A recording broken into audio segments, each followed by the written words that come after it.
Salutations, ladies and germs. My name is Mr. Fox, and welcome back to. Oh my god, Mr. Fox, why the hell haven't you been creating Destiny content? Destiny. Shush! Okay, I get it. Kind of dropped off the face of the earth for a while. But that has a lot to do with the state of Destiny 2. Alright? So we'll get into that. When Destiny first launched back in 2014, the game was in a barren state. But at least the potential for something great was there. A potential that was never quite realized, but for all of Destiny's faults, its gunplay, space magic, and movement set itself apart from other FPS and looter-shooter games. Flash forward multiple expansions and some DLC, better than others, we find ourselves in Lightfall. Lightfall was heralded as the best expansion Bungie had created, and then it released. Trailers hyped Lightfall as the Infinity War of Destiny. Bungie's Avengers assembled to face the Witness head-on in glorious space magic combat.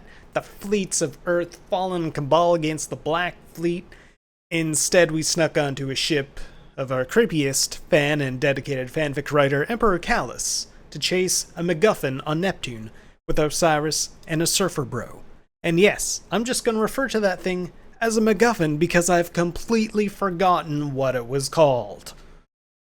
Because it had little to no impact on the plot and it was literally just there to get us to Neptune. Thus began Lightfall's campaign, an uneven, overlong training arc that needed far more polish before it launched. The best part of the DLC strand was locked behind the end of the expansion's story missions. Before launch, trailers showcased Guardians Spider-Manning around Neomona's rooftops, which we did a few times, but the bulk of the exploration and combat took place in typical Destiny environments. Beyond this issue, for the vast majority of the campaign we were nerfed without our light or stasis powers, forced to wait for our Strand tutorial to become available. Now, why does the Cabal's paracausal suppressing tech not affect Strand, but every other subclass is taken offline? No idea. Plot reasons. Don't question it, just roll with it kind of attitude. Why didn't the OP Witness pick up the MacGuffin himself? Because reasons. Clearly the Emperor's new groove needed his moment to shine before being demoted from a raid boss to a footnote in the campaign. At the time, everyone said, sure, the campaign is terrible, but let's wait until the raid to judge the DLC. And oh boy, did the root of nightmares land like a Stephen Crowder joke. This raid was over faster than Destiny's character development. And that's saying something. In contest mode,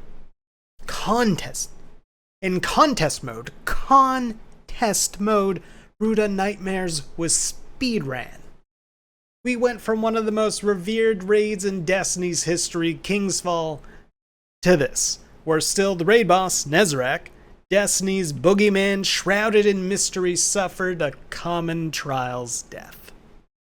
Rezzed into the enemy team, lighting him up. Was the big bad developed through the story or lore? What DLC do you think this is? This is Lightfall, bitch. Just like the expansion, Nazi was rushed out the door to be eaten alive by players.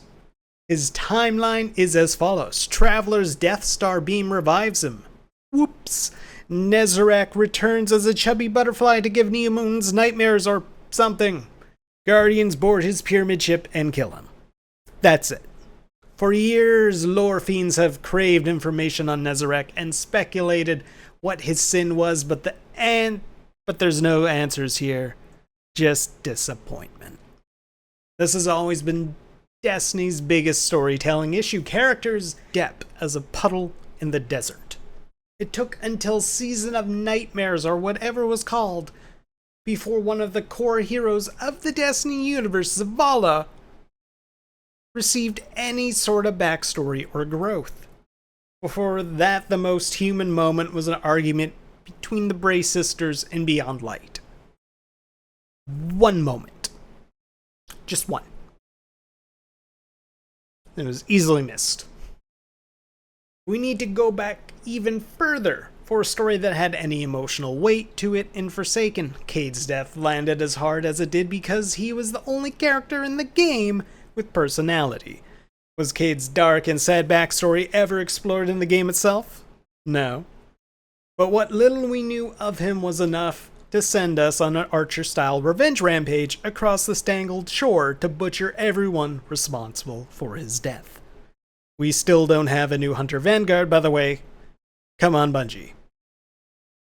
The point I'm attempting to convey is that Bungie has characters they could develop into people we cherish, but they are mostly relegated to vendor status or hauled into Zavala's office for their annual cutscene together, where only a few of them talk. You may say that character development is in the lore books. However, that's like telling someone to read the book to understand a character in the movie adaptation.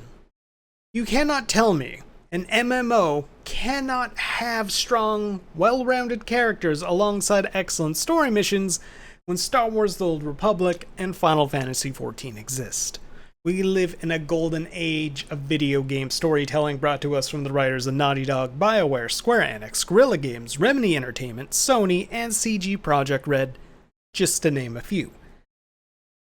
And at this point, I've accepted Bungie will never compete with those developers, which really does not help with the burnout I have with Destiny. For me, Lightfall needed to be on the same level as Witch Queen at the very least. For the last 2 seasons before Lightfall, it became harder and harder to grind out D2 content.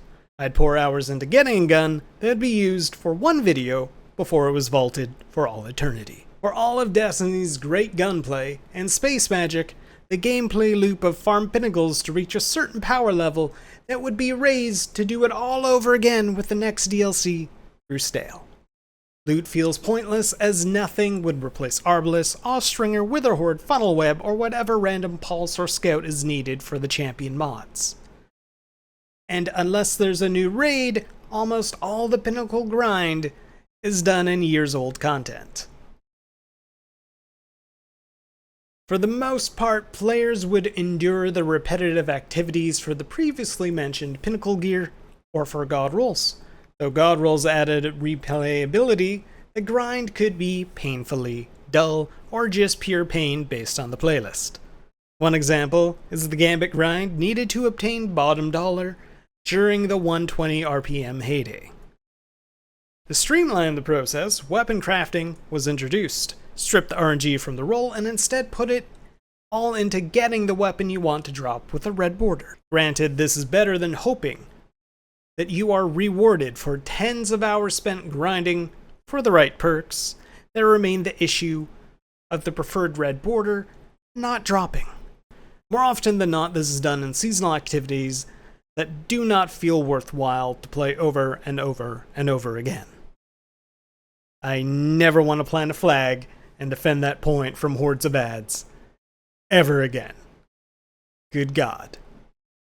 Ostringer was pure pain to get. However, the biggest issue with weapon crafting for me is leveling it. Bungie has increased the rate at which these guns obtain XP, but the best method by far is still wishing your way to Shirochi to slaughter some taken ads before jumping off a cliff. And rinse repeat. That's just not fun. Especially entering the damn wish over and over again. Oh my god. It is so time consuming. Now PvE isn't alone in its issues. The Crucible is arguably even worse.